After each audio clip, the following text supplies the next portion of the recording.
This video covers how to move an offender using the out of cell feature. From time to time, we have to send our offenders to different places throughout the facility. Now, I'm not talking about housing assignment changes. Those are almost exclusively done through your jail management system.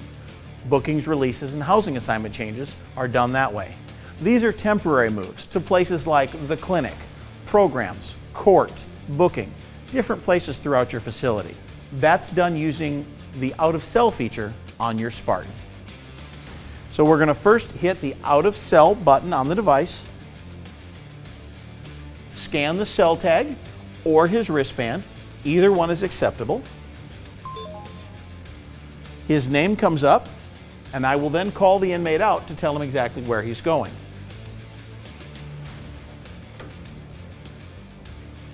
Mr. Bernard, I believe they need you in the clinic. So I select clinic on the Spartan, move the offender, and you can see the gold handcuffs are lit up, telling me he is now out of cell. Mr. Bernard, head on down there and the transport officer will take you to the clinic. That's moving the offender out of cell. Individual inmates are moved using the Spartan by either scanning their cell tag and their name comes up or scanning their wristband. That's how you move them.